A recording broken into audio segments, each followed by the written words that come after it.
ఏపీలో mega DSC రాసేటటువంటి aspirants కి, అదేవిధంగా తెలంగాణలో టెట్ రాసేటటువంటి బయాలజికల్ సైన్స్ ఆస్పిరెంట్స్ కి, అదేవిధంగా రాబోయే రోజుల్లో తెలంగాణలో జరిగేటటువంటి డిఎస్సి రాసేటటువంటి బయాలజికల్ సైన్స్ ఆస్పిరెంట్స్ అందరికీ బాగా ఉపయోగపడేటటువంటి 9th క్లాస్ సంబంధించినటువంటి తెలుగు అకాడమీ టెక్స్ట్ బుక్ ని బేస్ చేసుకుని మీకు ఇక్కడ మొత్తం లెసన్ మొత్తం సింప్లిఫై చేసి మీ అందరికి కూడా యూజ్ అయ్యే విధంగా ఇక్కడ తయారు చేయడం జరిగిందండి.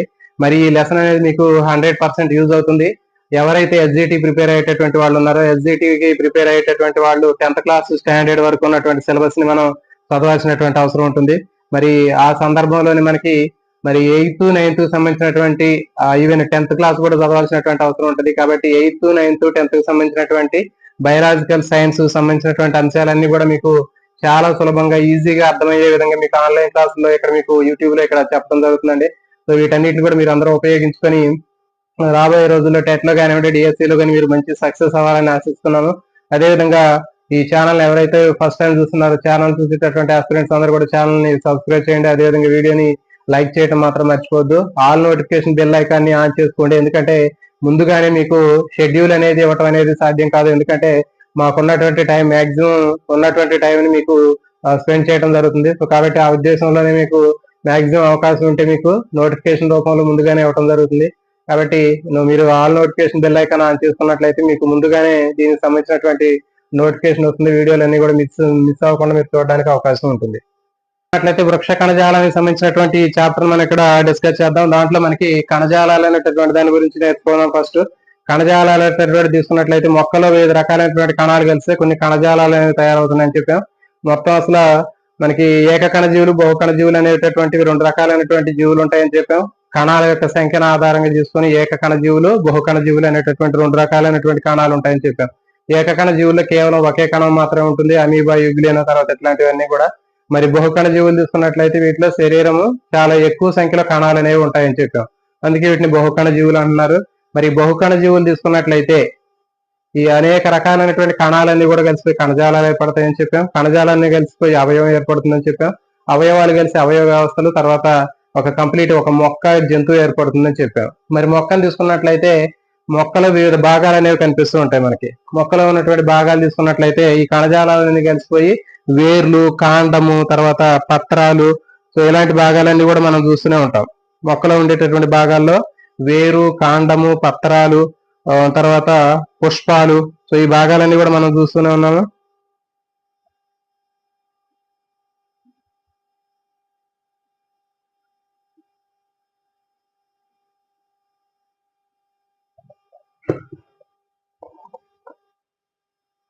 మొక్కలో ఉండేటటువంటి భాగాల్లో వేరు, కాండము, పత్రాలు, పుష్పాలు ఉంటాయని చెప్పాం. ఇవి ఒక్కొక్కటి ఒక్కొక్క రకమైనటువంటి విధిని నిర్వహిస్తూ ఉంటాయని చెప్పాం. సో దాంట్లో తీసుకున్నట్లయితే వేర్లు తీసుకున్నట్లయితే వేర్లు ఏం చేస్తాయి, మట్టిలో ఉన్నటువంటి భూమిలో ఉన్నటువంటి నీటిని పీల్చడానికి ఉపయోగపడతాయని చెప్పినాం. ఆ వేర్ల మీద మూలకేశాలు అనేటటువంటి నిర్మాణాలు ఉంటాయి, వాటి ద్వారా అవి నీటిని పీల్చుకుంటాయి. తర్వాత పత్రాలు తీసుకున్నట్లయితే పత్రాలు అనేటటువంటివి కిరణజన్య సంయోక్రియం జరపడానికి ఉపయోగపడతాయని చెప్పాము. అదేవిధంగా పత్ర రంధ్రాల మీద ఉన్నటువంటి పత్ర రంధ్రాలు, ఆకుల మీద ఉన్నటువంటి పత్ర రంధ్రాలతోటి వాయువుల మార్పిడి, గ్యాసెస్ ఎక్స్చేంజ్ జరుగుతుందని చెప్పాము. ఇంకా కిరణజన్య సంయోక్రియ జరుగుతుందని చెప్పాము. ఆహారం తయారు చేస్తుంది. ఇట్లా మనకి పత్రాలకు సంబంధించినటువంటి విధులు ఉంటాయి. తర్వాత పుష్పం తీసుకున్నట్లయితే పుష్పం అనేటటువంటిది ప్రత్యుత్పత్తి కోసం ఉపయోగపడుతుంది. దాంట్లో స్త్రీ పురుష ప్రత్యుత్పత్తి భాగాలు ఉంటాయని మనం నేర్చుకున్నాము. సో కాబట్టి ఈ విధంగా మనకి ఆ టెక్స్ట్ బుక్ లో ఒక పేజీలో, ఈ సెకండ్ లెసన్ లో ఉన్నటువంటి ఫస్ట్ పేజీలో మనకి ఒక టేబుల్ ఇవ్వడం జరిగింది. దాంట్లో భాగాలు ఏ భాగాలు ఏ పని చేస్తాయి అనేటటువంటి మనకి డీటెయిల్స్ అనేవి ఇవ్వటం జరిగింది. దాంట్లో భాగంగానే మనకి వేర్లు తీసుకున్నట్లయితే నీటి శోషణ కోసం ఉపయోగపడేటటువంటి భాగం ఏది అంటే వేరు ఉంటది. తర్వాత బాష్పోత్సేకానికి, తర్వాత ట్రాన్స్పిరేషన్ లేదా బాష్పోత్సేకానికి ఉపయోగపడేటటువంటి భాగం ఏది అంటే ఆకు లేదా పత్ర రంధ్రాలు. తర్వాత ఆహారాన్ని తయారు చేసేటటువంటి భాగం ఏది అంటే మరి ఏది అంటే ఆకు. కిరణజన్య సంయోక్రియతో ఆహారం తయారు చేసేటటువంటిది ఆకు. తర్వాత ప్రత్యుత్పత్తి కోసం ఉపయోగపడేటటువంటి భాగాలు ఏంటంటే కొత్త మొక్కలను ఉత్పత్తి చేయడానికి పుష్పాలు, తర్వాత కాండము, పత్రాలు, ఇవన్నీ కూడా కొత్త మొక్కలను ఉత్పత్తి చేస్తాయి. కాబట్టి మనకి ఆ టేబుల్ ని బట్టి మనం కొన్ని క్వశ్చన్ కి ఆన్సర్ కూడా చేయవచ్చు.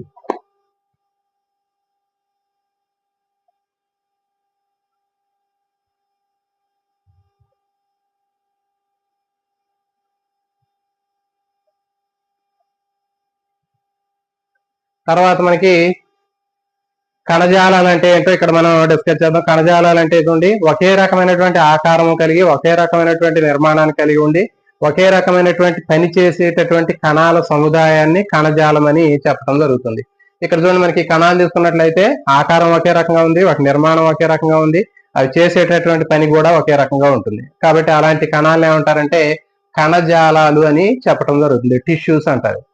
The group of cells which they have a similar structure and a similar function, they are called tissue. కాబట్టి ఒకే రకమైనటువంటి ఆకారం నిర్మాణం కలిగి ఉండి ఒకే రకమైనటువంటి పని చేసేటటువంటి కణాల యొక్క సముదాయాన్ని కణజాలము లేదా ఆ టిష్యూ అని చెప్పడం జరుగుతుంది. సో దీంట్లో మనకి ఆ టెక్స్ట్ బుక్ లో ఉన్నటువంటి దాంట్లో మనకి కొన్ని యాక్టివిటీలు ఇచ్చాడండి. దాని ప్రకారం మనం తీసుకున్నట్లయితే ఒక ఉల్లిగడ్డను తీసుకొని దాన్ని ఆ పైన ఉన్నటువంటి పొరను ఒక దాన్ని తీసుకొని మధ్యలోకి బ్రేక్ చేసి ఆ పలసని పొరను తీసుకొని మనం ఒక స్లైడ్ మీద వేసి ఒక చుక్క నీటిని ఒక చుక్క గ్లెజర్ని వేసి మైక్రోస్కోప్ లో చూస్తే మనకి కొన్ని కణాల సమూహం అనేది కనిపిస్తూ ఉంటుంది. మరి ఈ కణాలన్నీ కూడా చూడడానికి ఒకే రకమైనటువంటి ఆకారాన్ని కలిగి ఉంటాయి, ఒకే రకమైన నిర్మాణాన్ని కలిగి ఉంటాయి, చేసే పని కూడా ఒకే రకంగా ఉంటుంది. తర్వాత తమలపాకుని మధ్యలో తిరగదీసి పలసని పొరం తీసి మనం ఒక స్లైడ్ మీద పెట్టి మైక్రోస్కోప్ లో చూసినప్పుడు కూడా మనకి దాంట్లో మనకి ఒకే రకమైనటువంటి కణాలు కనిపిస్తూ ఉంటాయి, నిర్మాణం ఒకే రకంగా ఉంటుంది, అవి చేసే పని కూడా ఒకే రకంగా ఉంటుంది. ఆ గ్రూప్ ఆఫ్ సెల్స్ ఏవైతే ఉన్నాయో ఆ కణాల సముదాయాన్ని కణజాలం అని చెప్పడం జరిగింది. లేకపోతే ట్రాడిస్కాన్షియా, ఈ ట్రాడిస్కాన్షియా అనేటటువంటి మొక్కలో కూడా మనకి తీసుకున్నట్లయితే ఆకుని మధ్యలోకి చీల్చి ఒక పలసని పొర చేసి దాన్ని మైక్రోస్కోప్ లో చూసినట్లయితే స్లైడ్ మీద పెట్టి మనకి దాంట్లో కూడా ఒకే రకమైనటువంటి కణాలు ఉన్నటువంటి సముదాయం కనిపిస్తూ ఉంటుంది. దాని స్ట్రక్చర్ ఒకే రకంగా ఉంటుంది, వాటి చేసేటటువంటి పని ఫంక్షనింగ్ కూడా ఒకే రకంగా ఉంటుంది. కాబట్టి ఇలాంటి కణాలు ఏమంటారంటే మనకి కణజాలం అని చెప్పడం జరుగుతుంది. తర్వాత మనకున్నటువంటి దాంట్లో ఉల్లిగడ్డ మీద ఒక ప్రయోగం అనేది ఉందండి. ఒక ఉల్లిగడ్డను తీసుకొని ఆ ఉల్లిగడ్డ సరిపోయేటటువంటి ఒక గాజు గ్లాసు తీసుకుని దాంట్లో నీళ్లు పోసి ఆ ఉల్లిగడ్డ దాని మీద నీటి మీద పెట్టాలి. ఆ నీరున్నటువంటి గ్లాస్ లో దాని మీద పైన పెట్టాలి. ఆ విధంగా పెట్టిన తర్వాత ఒక 4-5 రోజులు ఉంచిన తర్వాత ఏమవుతుందంటే ఈ ఉల్లిగడ్డకి కింది భాగంలో వేర్లు అనేవి రావటం జరుగుతుంది. మరి ఆ వచ్చినటువంటి వేర్లని మనం అబ్జర్వ్ చేసినట్లయితే అవి వేర్లు బాగా పెరుగుతూ ఉంటాయి నీటిని పీల్చుకొని. ఇప్పుడు ఏం చేయాలంటే ఆ వేర్లు ఉన్నటువంటి ఆ ఉల్లిగడ్డను బయట తీసి ఆ వచ్చినటువంటి వేర్లలో కొన్ని వేర్లను కట్ చేయాలి.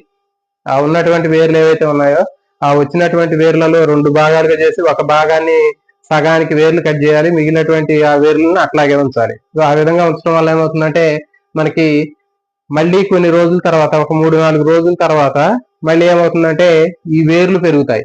ఇక్కడ ఉన్నటువంటి 2 భాగాల్లో ఉన్నటువంటి వేర్లలో ఈ కత్తిరించకుండా ఉన్నటువంటి వేర్లు అయితే ఏవైతే ఉన్నాయో అవి మాత్రం బాగా వేగంగా పెరుగుతాయి, కత్తిరించినటువంటి వేర్లు అనేవి పెరగవు.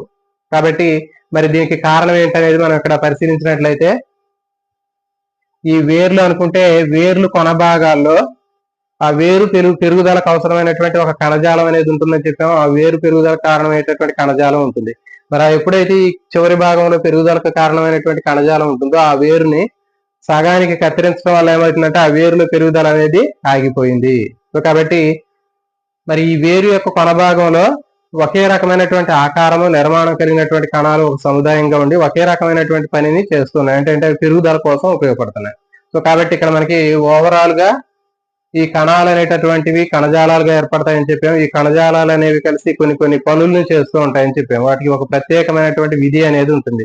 ఒక రకమైన కణజాలానికి ఒక రకమైన విధి ఉంటుంది, ఇంకో రకమైనటువంటి కణజాలాలకి ఇంకో రకమైనటువంటి విధి అనేది మనకి కనిపిస్తూ ఉంటుంది.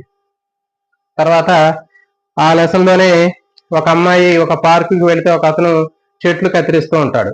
ఆ పార్క్ లో ఉన్నటువంటి అలంకరణ మొక్కలు కత్తిరిస్తూ ఉంటే మరి ఎందుకు కత్తిరిస్తున్నావు అని అడిగినప్పుడు ఈ కత్తిరించడం వల్ల పక్క కొమ్మలు పెరుగుతాయి అని అతను చెప్తాడు. తర్వాత ఇంకొక ఆ కొమ్మలు నరికినటువంటి మోడు అయినటువంటి ఆ చెట్టు ఏదైతే ఉందో ఆ మొడ్డుకి నీళ్లు పోస్తూ ఉంటాడు.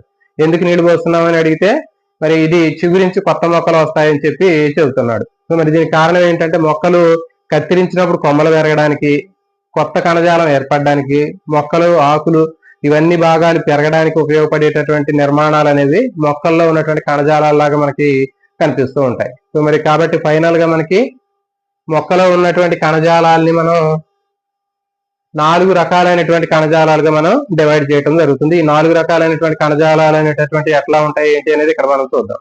అటువంటి కణజాలాలు తీసుకున్నట్లయితే విభాజక కణజాలము, త్వచ కణజాలము, సందాయక కణజాలము, ప్రసరణ కణజాలం, ఈ విధంగా 4 రకాలైనటువంటి కణజాలాలు అనేవి వృక్షాల్లో కనిపిస్తుంటాయి. మొక్కల్లో ఉండేటటువంటి కణజాలాన్ని 4 ముఖ్యమైనటువంటి రకాలుగా చెప్పడం జరిగింది. ఫస్ట్ విభాజక కణజాలం, దీన్ని మెరిస్టెమ్ అంటారు, మెరిస్టెమాటిక్ టిష్యూ అంటారు.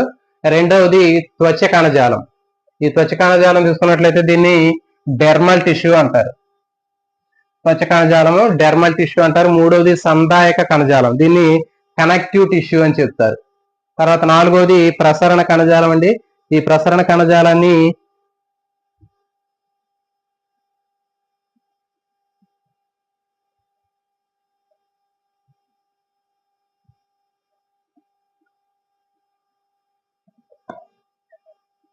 చూడండి, ఈ ప్రసరణ కణజాలం నాలుగోది వాస్కులర్ టిష్యూ. సో కాబట్టి ఈ విధంగా మనకి మొత్తం మొక్కల్లో 4 రకాలైనటువంటి కణజాలాలు ఉంటాయని చెప్పాము. మొదటిది విభాజక కణజాలము మెరిస్టెమ్ అంటారు, రెండోది త్వచ కణజాలము డెర్మల్ టిష్యూ, మూడవది సంధాయక కణజాలము కనెక్టివ్ టిష్యూ, నాలుగోది ప్రసరణ కణజాలం వాస్కులర్ టిష్యూ. సో కాబట్టి ఇవి 4 రకాలైనటువంటి కణజాలాల గురించి మనం డీటెయిల్ గా నేర్చుకున్నామండి. మీరు జాగ్రత్తగా విన్నట్లయితే మనకి మొత్తం లెసన్ మొత్తం కూడా సింప్లిఫై చేసి తెలుగు అకాడమీ టెక్స్ట్ బుక్ లో ఉన్నటువంటి ఇన్ఫర్మేషన్ మొత్తాన్ని కూడా మీకు ఇక్కడ యూస్ఫుల్ గా తయారు చేయడం జరిగింది. ఇది మీకు 100% యూజ్ అయ్యే అవకాశం ఉంటుంది. చూద్దాం. ఫస్ట్ మనకి విభాజక కణజాలం, పేరులోనే ఉంది. విభాజక కణజాలం అనేది విభజన జరిగేటటువంటి కణజాలాన్ని విభాజక కణజాలం అంటారు. నెక్స్ట్ త్వచ కణజాలం, పేరులోనే ఉంది. త్వచం అంటే ఏంటి? స్కిన్ లాంటిది, కాబట్టి మొక్కల్లో ఉన్నటువంటి భాగాల్ని కప్పి ఉంచేటటువంటిది మనం త్వచ కణజాలంగా భావించవచ్చు. నెక్స్ట్ సంధాయక కణజాలం అంటే ఏంటి? కనెక్టివ్ టిష్యూ అంటే కనెక్షన్ చేసేది, అంటే మొక్కల వివిధ భాగాన్ని కలిపేటటువంటిది సంధాయక కణజాలం. ప్రసరణ కణజాలం అంటే మనకి అర్థమవుతుంది, అంటే ప్రసరించేటటువంటి కణజాలం, అంటే ప్రసరణ కోసం ఉపయోగపడే కణజాలాన్ని ప్రసరణ కణజాలం అంటారు. ఫర్ ఎగ్జాంపుల్ మనకి నీరు కానివ్వండి, పోషక పదార్థాలు కానీ మొక్కలో రవాణా జరగాలి, అలాంటి వాటిని రవాణా చేసేది ప్రసరణ కణజాలం. కాబట్టి మనం ఇప్పుడు ఒక్కొక్క దాని గురించి డీటెయిల్ గా నేర్చుకుందామండి. విభాజక కణజాలం అనేది విభజన కోసం ఉపయోగపడితే అది విభాజక కణజాలం అంటారు. అంటే మొక్కల్లో విభజన జరిగి కొత్త కణాలు ఏర్పడటానికి ఉపయోగపడేటటువంటిది విభాజక కణజాలం. దీన్ని మెరిస్టెమ్ అని చెప్పడం జరుగుతుంది. మెరిస్టెమ్ లేకపోతే మెరిస్టెమాటిక్ టిష్యూ అంటారు. ఇది 3 రకాలుగా ఉంటది, గుర్తుపెట్టుకోండి. విభాజక కణజాలం అనేది 3 రకాలుగా ఉంటుంది. మొదటిది ఏంటంటే అగ్ర విభాజక కణజాలము, రెండవది పార్శ్వ విభాజక కణజాలము, నెక్స్ట్ మధ్యస్థ కణజాలం. ఇవి 3 రకాలైనటువంటి కణజాలాలండి. మనకి విభాజక కణజాలంలో అగ్ర విభాజక కణజాలము, పార్శ్వ విభాజక కణజాలము, మూడవది మధ్యస్థ విభాజక కణజాలం అనేటటువంటి 3 రకాలైనటువంటి కణజాలాలు అనేవి మనకి కనిపిస్తూ ఉంటాయి.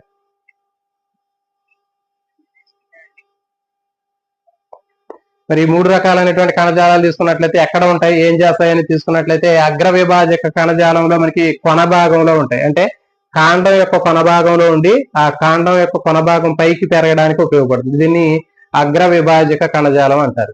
నెక్స్ట్ పార్శ్వ విభాజక కణజాలం. పార్శ్వ విభాజక కణజాలం అంటే చూడండి, పార్శ్వ భాగంలో ఉంటది అని అర్థం, అంటే మొక్క యొక్క వర్తులంగా ఉంటది.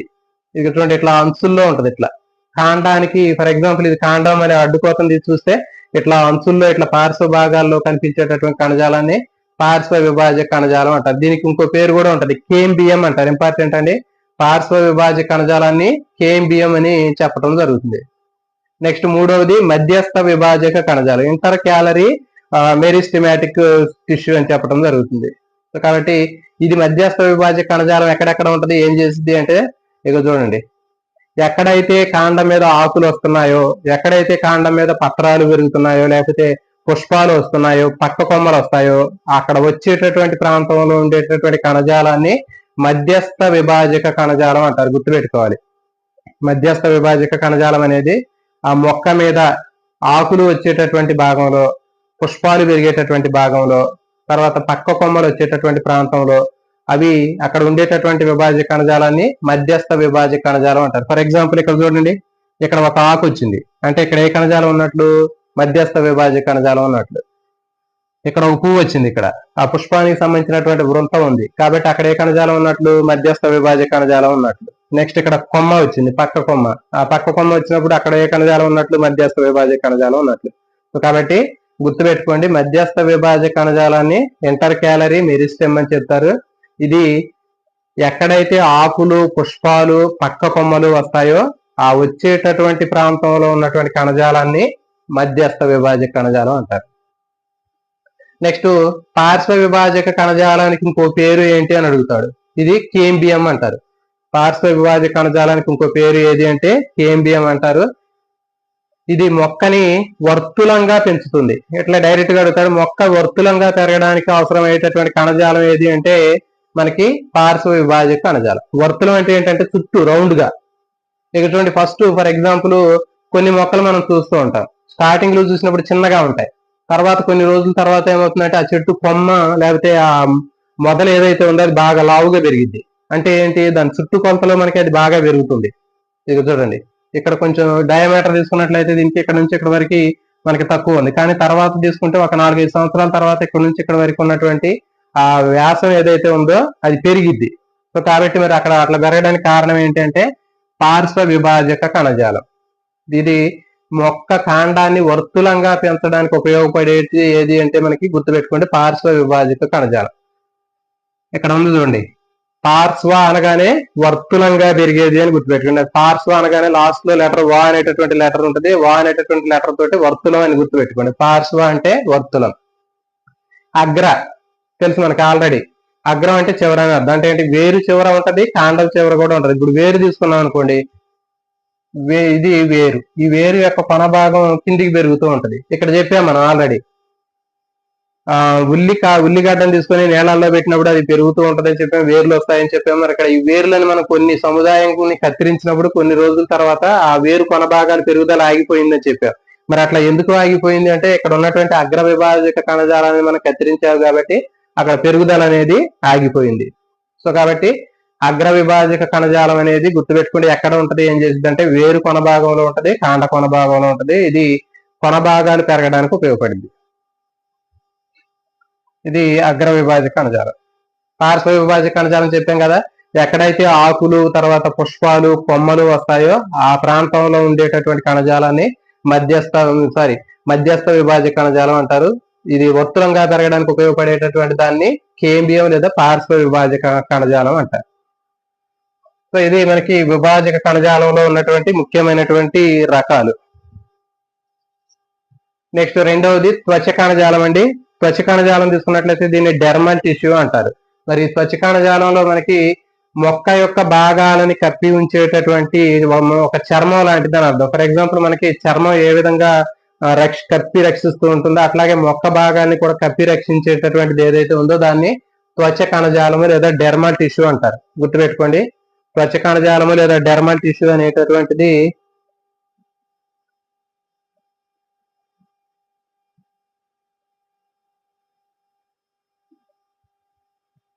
త్వచ కణజాలము లేదా డెర్మల్ టిష్యూ అనేది మనకి స్కిన్ లాగా ఉపయోగపడుతుంది. అంటే మనం చర్మం మన శరీరాన్ని ఎట్లా కప్పి రక్షిస్తుందో మొక్క యొక్క భాగాలన్నింటినీ కూడా కప్పి రక్షించేటటువంటి దాన్ని ఏమంటారంటే త్వచ కణజాలము లేదా డెర్మల్ టిష్యూ అని చెప్పడం జరుగుతుంది. సో దీన్ని మనం ప్రయోగపూర్వకం చేయాలంటే ఒక రియో ఆకుని కానివ్వండి, ఒక తమలపాకుని కానీ తీసుకొని మధ్యలోకి ఎరగదీసి ఒక పలసని పొరలాగా చేసి మనం మైక్రోస్కోప్ లో చూస్తే మనకి కణాలు అనేవి కనిపిస్తూ ఉంటాయి.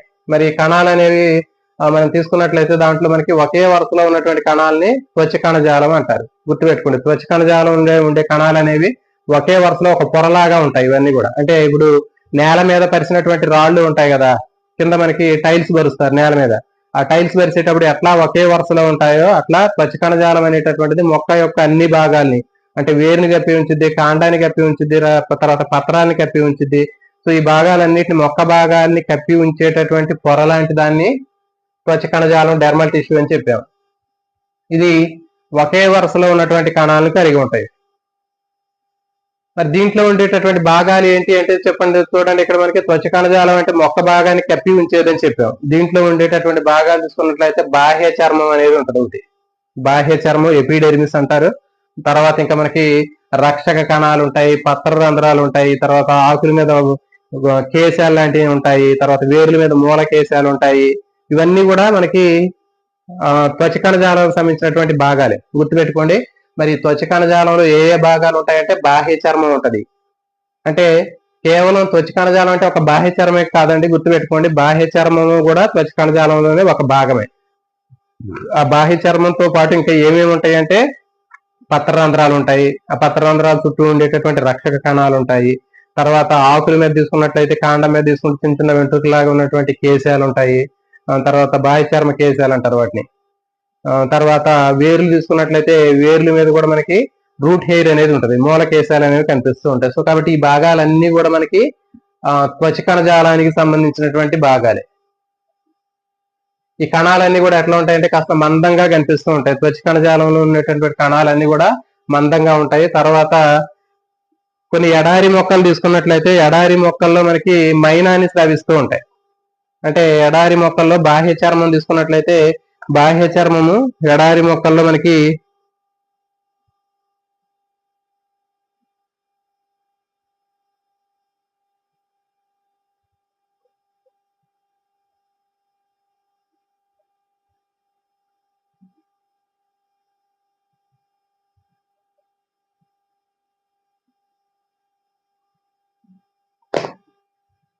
ఎడారి మొక్కలు తీసుకున్నట్లయితే ఎడారి మొక్కల్లో మనకి బాహ్య చర్మం బాగా మందంగా ఉంటది, దళసరిగా ఉంటది. ఈ దళసరిగా ఉన్నటువంటి బాహ్య చర్మం దేనికోసం ఉపయోగపడుద్ది అంటే పైన ఒక పొరలాగా ఏర్పడి నీరు ఆవిరైపోకుండా రక్షణ కోసం ఉపయోగపడుతుంది. ఇది ఇట్లా మైనం అనేది ఉంటది. తర్వాత ఆకుల మీద రక్షక కణాలు కూడా కనిపిస్తూ ఉంటాయి. ఆకుల యొక్క బాహ్య చర్మం మీద మనకి ఉండేటటువంటి రంధ్రాలని పత్ర రంధ్రాలు అంటారు. ఈ పత్ర రంధ్రాలకి చుట్టూ పక్కన మనకి ఇట్లా చిక్కుడు గింజ ఆకారంలో లేదా మూత్రపిండ ఆకారంలో ఉండేటటువంటి వీటిని రక్షక కణాలు అంటారు. ఇది పత్ర రంధ్రము, ఈ రెండు ఇటు పక్కన ఉన్నటువంటివి రక్షక కణాలు. సో కాబట్టి ఇట్లా మనకి పత్ర రంధ్రాలు ఉంటాయి, తర్వాత రక్షక కణాలు ఉంటాయి, తర్వాత మూలకేశాలు. వేరు తీసుకున్నట్లయితే వేరు మీద మనకి వెంట్రుకల్లాగా ఉన్నటువంటి నిర్మాణాలు ఉంటాయి. వీటిని మూలకేశాలు అని చెప్పడం జరుగుతుంది, రూట్ హెయిర్ అంటారు. నెక్స్ట్ అప్పుడప్పుడు మనకి కొన్ని తుమ్మ చెట్లు కానివ్వండి, వేప చెట్లు కానివ్వండి, లేకపోతే ఇంకా ములక చెట్లు కానీ వాటిని నరికినప్పుడు కానీ వాటికి గాయమైనప్పుడు వాటి నుంచి ఒక జిగురు లాంటి పదార్థం వచ్చింది. మరి ఆ జిగురు లాంటి పదార్థాన్ని ఉత్పత్తి చేసేటటువంటి కణజాలం ఏది అంటే గుర్తుపెట్టుకోండి, త్వచ కణజాలమే. ఆ త్వచ కణజాలం అనేది ఆ జిగురు లాంటి భాగాన్ని ఉత్పత్తి చేసి ఆ ఏర్పడినటువంటి గాయాన్ని దెబ్బని మాన్చడానికి ఉపయోగపడింది. ఇది దాని యొక్క విధి. నెక్స్ట్ విధులు. మరి త్వచ కణజాలానికి సంబంధించినటువంటి విధులు తీసుకున్నట్లయితే చూడండి, ఇది రక్షణ కోసం ఉపయోగపడింది. ప్రధానంగా మొక్కల పైన ఉన్నటువంటి ఆ త్వచ కణజాలం అనేది ఒక చర్మం లాగా వ్యవహరించి మొక్కలో ఉన్నటువంటి అన్ని భాగాలను కప్పి రక్షిస్తూ ఉంటది. అంటే సూక్ష్మజీవులు లోపలికి పోకుండా రక్షిస్తూ ఉంటుంది. బయట నుంచి వచ్చేటటువంటి గాలులు కానివ్వండి, తుఫాన్లు కానివ్వండి, ఇలాంటి బలమైనటువంటి గాలులు వచ్చినప్పుడు మొక్కల యొక్క భాగాలు ఇరిగిపోకుండా, చీలిపోకుండా మొక్కల్ని కాపాడుతూ ఉంటది. తర్వాత ఇంకా మనకి మొక్కలో ఉన్నటువంటి ఆ బాహ్య చర్మం ఏదైతే ఉందో, ఈ త్వచ కణజాలంలో ఉన్నటువంటి బాహ్య చర్మము బాగా ఎక్కువ ముదిరినప్పుడు అది ఒక పైన ఒక బెరడు లాంటి నిర్మాణాన్ని ఏర్పరుస్తుంది. బార్క్ అంటారు దీన్ని. మొక్కలో ఉన్నటువంటి ఆ బాహ్య చర్మము ముదిరిపోయినప్పుడు, పెద్ద పెద్ద ముదిరిపోయినటువంటి చెట్లు తీసుకున్నట్లయితే ఆ ముదిరినటువంటి చెట్లలో ఆ కాండం చుట్టూ కూడా బయట మనకి బార్క్ అనేటటువంటి పొట్టు కనిపిస్తుంటుంది. చింత చెట్టుకి పెంకులు లాగా రాలిపోతుంటది. తర్వాత వచ్చేసి మనకి జామ చెట్లు, జామాయిల చెట్లకి పైన ఒక పొలుసుల్లాగా పొట్టులాగా మొత్తం రాలిపోయి తెల్లగా కనిపిస్తుంటుంది లోపల. కాబట్టి ఇదంతా ఏంటి అంటే బెరడు అంటారు. కాబట్టి బెరడు అనేది మొక్కని రక్షించడానికి ఉపయోగపడింది. నెక్స్ట్ ఇంకా బాహ్య చర్మం లేకపోతే త్వచ కణజాలం ఏమేం చేసిద్ది అంటే చూడండి, మరి త్వచ కణజాలం ఏం చేసిద్ది అంటే త్వచ కణజాలంలో ఏ భాగాలు ఉంటాయో మనం తీసుకుంటే వాటి విధులు కూడా చెప్పవచ్చు. ఫర్ ఎగ్జాంపుల్ పత్ర రంధ్రాలు ఉంటాయని చెప్పారు. అవి ఏం చేస్తాయి? వాయువుల మార్పిడి కోసం ఉపయోగపడుద్ది, బాష్పోత్సేకానికి ఉపయోగపడుద్ది. తర్వాత ఇంకా మనకి ఆకులు తీసుకున్నట్లయితే, తర్వాత లేకపోతే కాండం తీసుకున్నట్లయితే కాండాల మీద కూడా మనకి లెంటిసెల్స్ అనేటటువంటి భాగాలు ఉంటాయని చెప్పాం. అది కూడా మనకి త్వచ కణజాలంలో ఉన్నటువంటి భాగంగా చెప్పొచ్చు. ఇంకా వేర్లు తీసుకున్నట్లయితే వేర్ల మీద మనకి మూలకేశాలు, రూట్ హెయిర్ ఉంటుందని చెప్పాం. ఆ మూలకేశాలు కూడా ఏం చేస్తాయంటే నీటిని శోషించడానికి ఉపయోగపడతాయి. తర్వాత బాహ్య చర్మంలో ఉన్నటువంటి కిరణజన్య సంయోగక్రియ జరిపేటటువంటి కణాలు అనేవి ఉంటాయని చెప్పాం. అది కిరణజన్య సంయోగక్రియ జరుగుతుంది. కాబట్టి ఈ దీంట్లో మనకి ముఖ్యమైనటువంటి త్వచ కణజాలానికి సంబంధించినటువంటి విధులు తీసుకున్నట్లయితే వాయువుల మార్పిడి కోసం ఉపయోగపడుద్ది. అంటే కిరణజన్య సంయోగక్రియలో ఏర్పడినటువంటి ఆక్సిజన్ బయటకు పోయిద్ది, దానికి కావాల్సినటువంటి కార్బన్ డైఆక్సైడ్ పత్ర రంధ్రాల ద్వారా లోపలికి పోతుంది. నెక్స్ట్ బాష్పోత్సేకం తీసుకున్నట్లయితే మొక్కలో అదనంగా ఉన్నటువంటి ఎక్సెస్ ఆఫ్ వాటర్ ఏదైతే ఉందో అది పత్ర రంధ్రాల ద్వారా ఆవిరి రూపంలో గాలిలో కలవడానికి ఈ బాష్పోత్సేకం అనేది కూడా మనకి ఈ త్వచ కణజాలానికి సంబంధించినటువంటి విధి. నెక్స్ట్ నీటి శోషణ.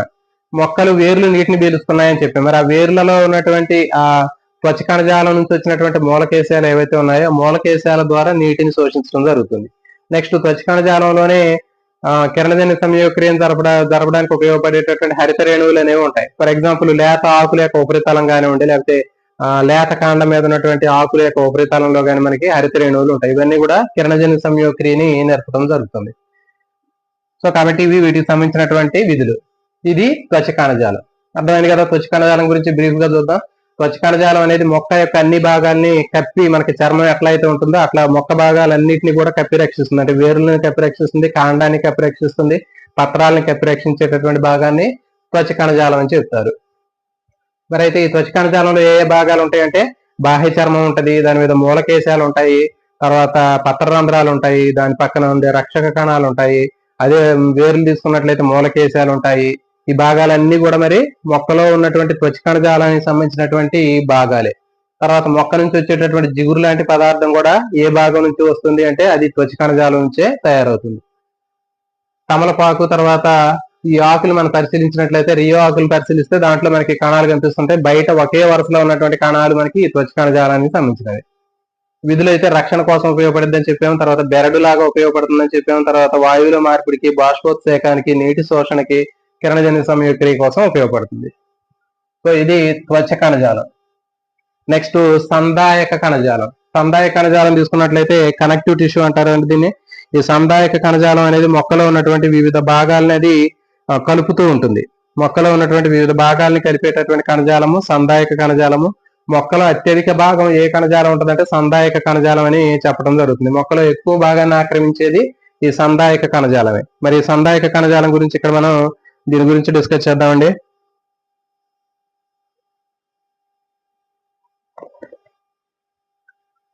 చూడండి, సందాయక కణజాలం చేసేటటువంటి ప్రధానమైనటువంటి విధి ఏంటంటే నిల్వ చేయడానికి ఉపయోగపడుతుంది, తర్వాత మొక్కకి యాంత్రిక ఆధారాన్ని ఇవ్వడానికి ఉపయోగపడుతుంది. చూడండి, ఇది స్టోరేజ్ టిష్యూ లాగా పనిచేస్తుంది. సందాయక కణజాలం లేదా కనెక్టివ్ టిష్యూ అనేది దేనికోసం ఉపయోగపడుతుంది అంటే స్టోరేజ్ కోసం ఉపయోగపడుతుంది. అంటే వివిధ పదార్థాలను నిల్వ చేయడానికి ఉపయోగపడుతుంది, తర్వాత సపోర్ట్ కోసం ఉపయోగపడుతుంది. అంటే మొక్కల్లో యాంత్రికమైనటువంటి ఆధారాన్ని ఇవ్వడం కోసం ఇది ఉపయోగపడుతుంది. ఇది సందాయక కణజాలం.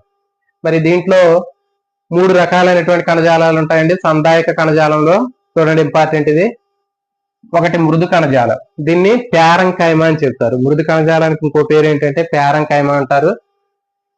నెక్స్ట్ రెండవది స్థూల కోణ కణజాలం, దీన్ని కోలింకైమా అంటారు.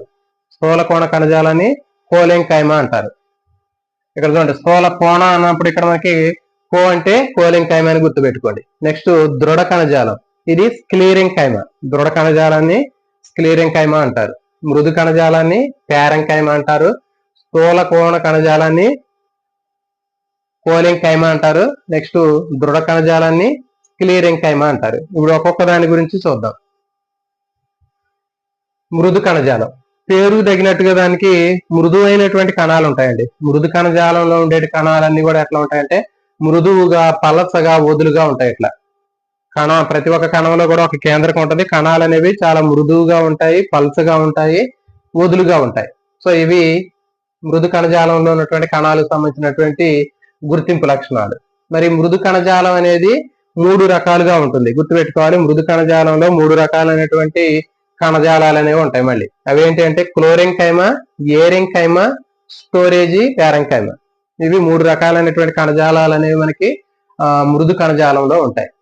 ఇదేం చేసింది అంటే చూడండి, క్లోరింకైమా అంటే చూడండి, మనకి క్లోరో అంటే ఏంటి ఆకుపచ్చ, అంటే హరితయుత మృదు కణజాలం అంటారు దీన్ని. క్లోరింకైమాని హరితయుత మృదు కణజాలం అంటారు. ఇది కిరణజన్య సంయోగక్రియ జరపడానికి ఉపయోగపడింది. నెక్స్ట్ ఏరింకైమా. ఏరింకైమా అంటే ఏంటి, ఎయిర్ అని గుర్తుపెట్టుకోండి. ఎయిర్ అంటే గాలిని నిల్వ ఉంచేటటువంటిది ఏరింకైమా. అంటే దీన్ని వాయుగత మృదు కణజాలము లేకపోతే వాతయుత మృదు కణజాలం అంటారు. ఇది ఉండటం వల్ల ఏమవుతుందంటే మొక్క భాగాలు నేలలో మునిగిపోకుండా ఫ్లోటింగ్ అవడానికి ఉపయోగపడతాయి, తేలడానికి ఉపయోగపడతాయి. నెక్స్ట్ స్టోరేజ్ ప్యారంకైమా, నిల్వ చేసేటటువంటి మృదు కణజాలం. ఈ నిల్వ చేసేటటువంటి మృదు కణజాలం ఏం చేసిందంటే నిల్వ చేయడానికి ఉపయోగపడుతుంది. అంటే మొక్కలో వివిధ రకాలైనటువంటి ఆహార పదార్థాలను నిల్వ చేయడానికి స్టోరేజ్ ప్యారంకైమా లేకపోతే నిల్వ చేసే మృదు కణజాలం ఉపయోగపడుతుంది. ఇప్పుడు ఫర్ ఎగ్జాంపుల్ బంగాళాదుంప ఉంది అనుకోండి, బంగాళాదుంపలో మనకి ఆ దుంపలో ఆహారం అనేది నిల్వ చేయడం జరుగుతుంది, అది స్టోరేజ్ ప్యారంకైమ. సో కాబట్టి ఇది మృదు కణజాలం గురించి మనం నేర్చుకున్నామండి. మృదు కణజాలంలో కణాలు పల్చగా ఉంటాయని చెప్పాము, వదులుగా ఉంటాయని చెప్పాము, తర్వాత చాలా మృదువుగా ఉంటాయి. దీంట్లో మృదు కణజాలంలో 3 రకాల కణజాలాలు ఉంటాయి. అవి హరితయుత మృదు కణజాలము, వాయుగత మృదు కణజాలము, నిల్వ చేసే మృదు కణజాలం. చూడండి, హరితయుత మృదు కణజాలాన్ని ఏమంటారంటే క్లోరింగ్ కైమా అంటారు. ఇది కిరణజన్య సంయోగక్రియ జరుపుద్ది, హరిత రేణువులు ఉంటాయి.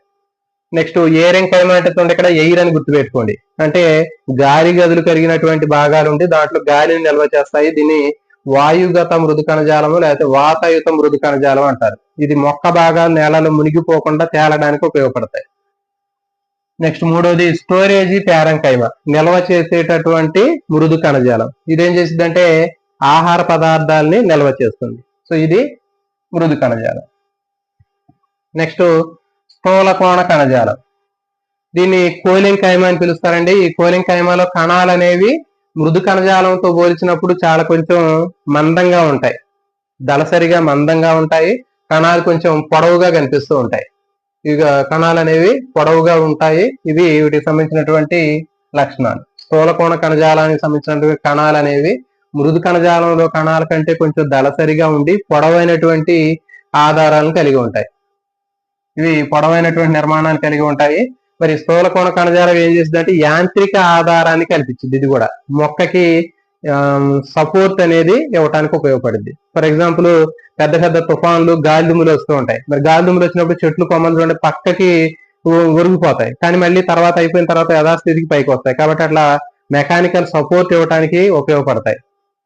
సో ఇదేంటంటే స్థూల కోణ కణజాలం. కణాలు అనేవి దళసరిగా మందంగా ఉంటాయి, పొడవుగా ఉంటాయి, యాంత్రిక ఆధారానికి ఇవ్వడానికి ఉపయోగపడుతుంది. దీన్ని కోలింగ్ కైమా అంటారు. మొక్కల్లో యాంత్రిక ఆధారాన్ని ఇవ్వడానికి ఉపయోగపడేటటువంటి కణజాలం ఏది అంటే మృదు కణజాలంలో ఏ కణజాలం అంటే మనకి గుర్తుపెట్టుకోండి, స్థూల కోణ కణజాలం. ఈ కణాలు అనేవి మందంగా ఉండి పొడవుగా ఉండి కోణాల్లాగా కనిపిస్తూ ఉంటాయి, అంచుల్లో కోణాలు లాంటి నిర్మాణాలు కనిపిస్తుంటే వీటిని స్థూల కోణ కణజాలం అని చెప్తారు. సో ఇది. నెక్స్ట్ మూడవది దృఢ కణజాలం. దృఢ కణజాలాన్ని స్క్లీరింగ్ కైమా అని పిలుస్తారండి. మరి స్క్లీరింగ్ కైమా తీసుకున్నట్లయితే దీంట్లో కణాలన్నీ కూడా మందంగా ఉంటాయి, కణాల మధ్య గ్యాప్ లేకుండా దగ్గర దగ్గరగా అమరి ఉంటాయి. ఇది చూడండి, ఇక్కడ కణాలు అనేవి పొడవుగా ఉంటాయి, దగ్గర దగ్గరగా ఉంటాయి, దళసరిగా ఉంటాయి, గ్యాప్ లేకుండా ఉంటాయి. ఇవన్నీ కూడా దృఢ కణజాలం. ఇది స్క్లీరింగ్ కైమా అని పిలవటం జరుగుతుంది. ఇది కూడా అంతే, కిరణజన్య సంయోగక్రియ జరపడానికి ఉపయోగపడుతుంది ఈ దృఢ కణజాలం లేదా స్క్లీరింగ్ కైమా. ఇది కూడా సపోర్ట్ కోసం ఉపయోగపడుతుంది, మొక్కలో సపోర్ట్ కోసం ఉపయోగపడుతుంది. సో కాబట్టి ఫైనల్ గా మనకి ఈ సంధాయక కణజాలంలో ఉన్నటువంటి దృఢ కణజాలము సపోర్ట్ కోసం ఉపయోగపడుతుంది. నెక్స్ట్ స్థూల కోణ కణజాలము సపోర్ట్ కోసం ఉపయోగపడుతుంది. నెక్స్ట్ వచ్చేసి ఇవి రెండు గుర్తుపెట్టుకోండి, మృదు కణజాలంలో మనకి మృదు కణజాలం సపోర్ట్ కోసం ఉపయోగపడుతుంది. మృదు కణజాలం అనేది మనకి వివిధ రకాలైనటువంటి వాటిని నిల్వ చేయడానికి ఉపయోగపడుతుందని చెప్పాం.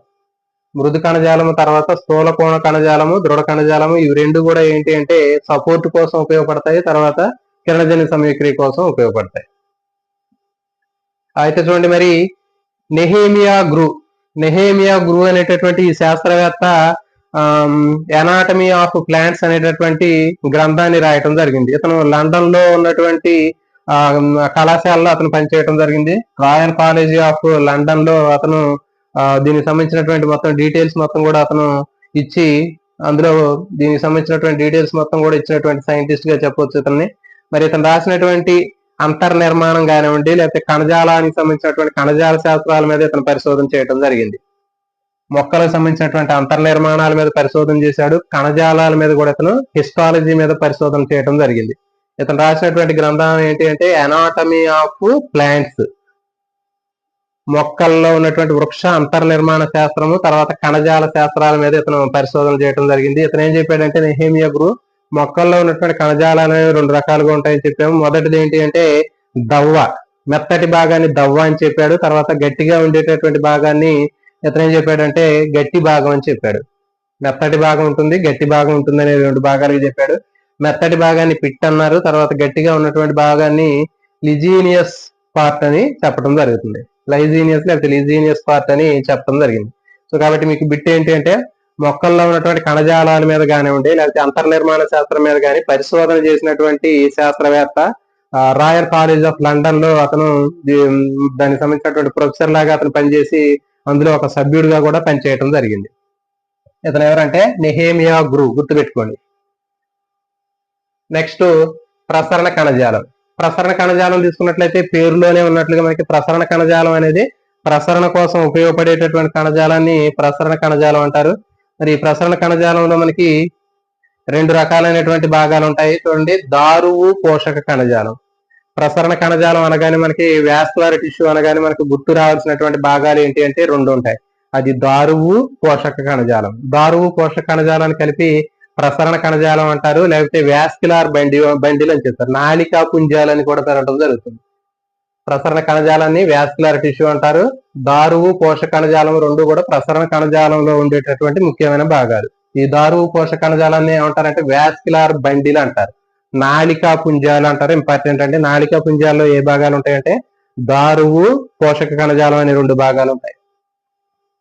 మరి ఈ ప్రసరణ కణజాలం దేనికోసం ఉపయోగపడుద్ది అంటే రవాణా కోసం ఉపయోగపడుద్ది. తర్వాత యాంత్రిక ఆధారాన్ని ఇవ్వడానికి సపోర్ట్ కోసం కూడా ఉపయోగపడుద్ది. మరి ఇప్పుడు వీటి గురించి చూద్దాం. దారువు ఏం చేసింది అంటే నీటిని రవాణా చేయడానికి ఉపయోగపడుద్ది. పోషక కణజాలం పేరులోనే ఉంది. అంటే పోషక పదార్థాలు, అంటే పోషక పదార్థాలను రవాణా చేసేది పోషక కణజాలము.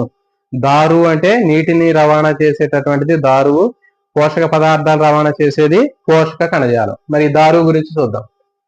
దారువు అనేది వేర్లు శోషించినటువంటి నీటిని మొక్కలో ఉన్నటువంటి అన్ని భాగాలకు రవాణా చేసేటటువంటి కణజాలం ఏది అంటే దారువు. మరి దారువులో మనకి తీసుకున్నట్లయితే దారు కణాలు ఉంటాయి, దారు నాళాలు, దారు తంతువులు, దారు మృదు కణజాలం అనేటటువంటి 4 రకాలైనటువంటి భాగాలు ఉంటాయండి. ఇంపార్టెంట్. దారువులో ఉండేటటువంటి ముఖ్యమైన భాగాలు ఏంటంటే దారు కణాలు, దారు నాళాలు, దారు తంతువులు, దారు మృదు కణజాలం. వీటిని దారు కణాలని ట్రాకిడ్స్ అంటారు, దారు నాళాలని ట్యూబులార్ సెల్స్ అంటారు, నెక్స్ట్ దారు తంతువుల్ని ఫైబర్స్ అంటారు, దారు మృదు కణజాలాన్ని ప్యారంకైమా అని పిలుస్తారు. సో కాబట్టి ఇవన్నీ కూడా దారువులో ఉండేటటువంటి భాగాలు. దారు అనేది నీటిని రవాణా చేసేది ఎక్కడి నుంచి ఎక్కడికి అంటే వేర్లు పీల్చుకున్నటువంటి నీటిని మొక్కలో ఉన్నటువంటి అన్ని భాగాలకి రవాణా చేసేటటువంటి కణజాలాన్ని దారు అని పిలవటం జరుగుతుంది. మనం 6th 7th క్లాసులో మనకి ఆ లెసన్ లో ఉంటాయి.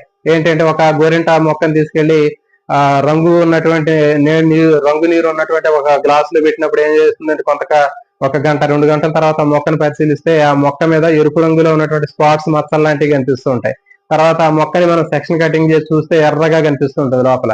మరి రంగు ఎక్కడి నుంచి వచ్చిందంటే ఆ వేర్లు నేలల్లో వేసినటువంటి ఆ రంగు నీళ్ళని వేర్లు పీల్చుకొని ఆ వేరు నుంచి కాండం ద్వారా ఆకులు మొక్కలు ఉన్నటువంటి అన్ని భాగాలకి ఇది రవాణా చేయడం వల్ల జరిగింది. కాబట్టి గుర్తుపెట్టుకోండి, దారు అనేది వేరు ద్వారా నీటిని మొక్కలో ఉన్నటువంటి అన్ని భాగాలకి రవాణా చేయడానికి దారువు ఉపయోగపడుతుంది. దారువులో ఉండేటటువంటి 4 రకాలైనటువంటి కణాల్లో లేని దాన్ని గుర్తించండి అంటాడండి. చాలా చాలా ఇంపార్టెంట్.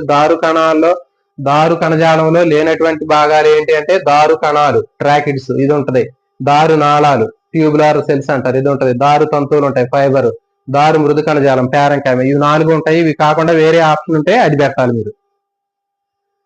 తర్వాత పోషక కణజాలం.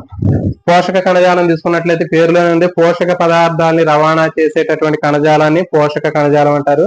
ఇది ఎక్కడి నుంచి ఎక్కడికి రవాణా చేస్తుంది అంటే చూడండి, మనకి పోషక పదార్థాలు ఎక్కడ తయారైతాయి? ఆకులో తయారైతాయి. పత్రంలో తయారైనటువంటి పోషక పదార్థాలు ఆ పత్రం నుంచి మొక్కలో ఉన్నటువంటి అన్ని భాగాలకి, అంటే వేర్లకు కానివ్వండి, కాండానికి కానివ్వండి, ఇంకా పుష్పాలకు కానివ్వండి, ఫలాలకు కానీ అన్ని భాగాలకి ఆ పోషకాలని రవాణా చేసేటటువంటి కణజాలాన్ని పోషక కణజాలం అని పిలవటం జరుగుతుంది. ఫ్లోయం అంటారు, దారుని జైలం అంటారు, ఫ్లోయంని పోషక కణజాలం అంటారు.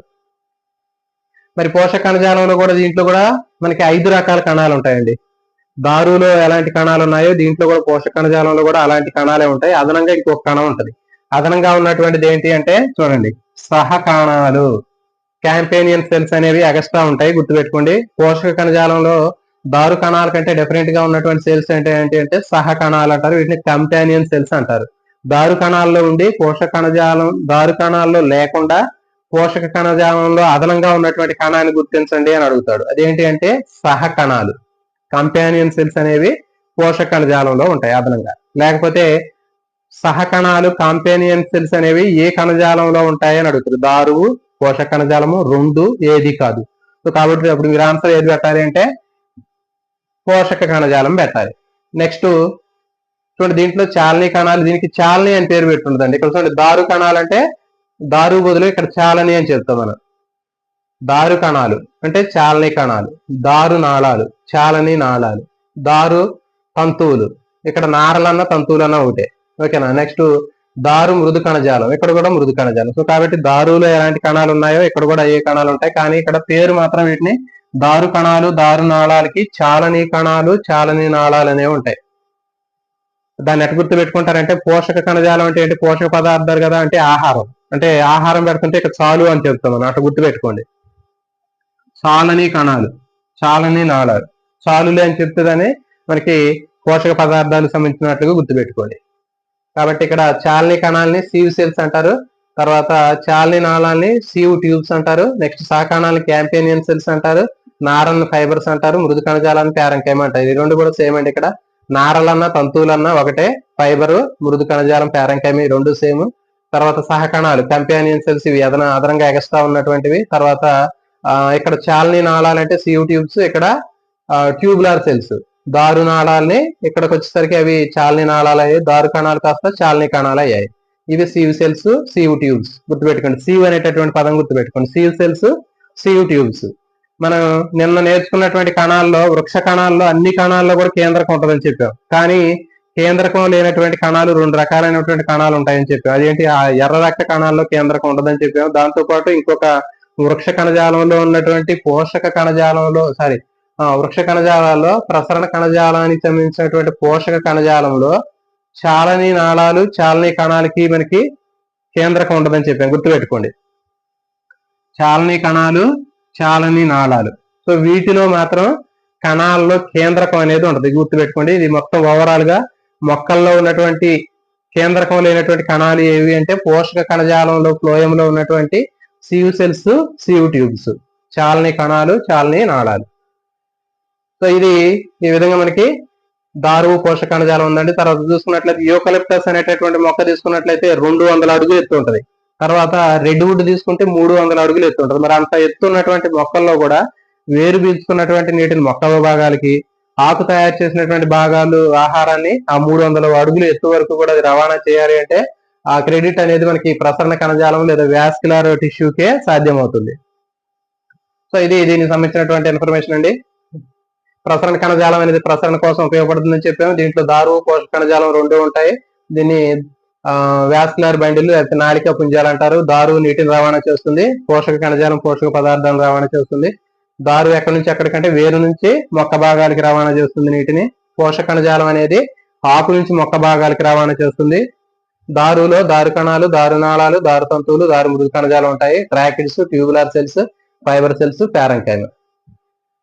పోషక కణజాలంలో పోషక కణజాలాన్ని ఫ్లోయం అంటారు. దీంట్లో ఇది పోషక పదార్థాలను రవాణా చేస్తుంది. చాలని కణాలు, చాలని నాళాలు, సహకణాలు, నారలు, మృదు కణజాలం అనేవి ఉంటాయి.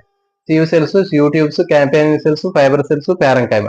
దీంట్లో అదనంగా ఉండేటటువంటి కణాలు ఏంటి అంటే సహకణాలు, క్యాంపేనియన్ సెల్స్. తర్వాత వచ్చి దీంట్లో కేంద్రకం లేనటువంటి కణాలు ఏది అంటే పోషక కణజాలంలో చాలని కణాలు, చాలని నాళాల్లో మనకి ఆ కణాల్లో ఎలాంటి కేంద్రకం ఉండదు. తర్వాత సందాయ కణజాలం అనే కనెక్టివ్ టిష్యూ అని చెప్పాము. ఇది మృదు కణజాలం ఉంటుందని చెప్పాము, పలసగా మృదువుగా ఉంటాయని చెప్పాం. తర్వాత దీంట్లో కిరణజన్య సమీకరణ జరిగితే క్లోరంకైమ అని చెప్పాను, గాలి నిల్వ చేస్తే ఏరింకైమ అని చెప్పాను, ఆ ఫుడ్ ని స్టోర్ చేస్తే స్టోరేజ్ ప్యారంకైమ అని చెప్పాము. స్థూలకోణ కణజాలం అనేది యాంత్రిక ఆధారం ఇస్తుందని చెప్పాము. కణాలు మందంగా పొడవుగా ఉంటాయని చెప్పాము, దీన్ని కోలింకైమ అంటారు. నెక్స్ట్ దృఢ కణజాలాన్ని స్క్లేరింకైమ అంటారు. దీంట్లో కణాలు దళసరిగా ఉంటాయి, కణాల మధ్య గ్యాప్ లేకుండా పొడవుగా ఉంటే దగ్గరగా ఉంటాయి.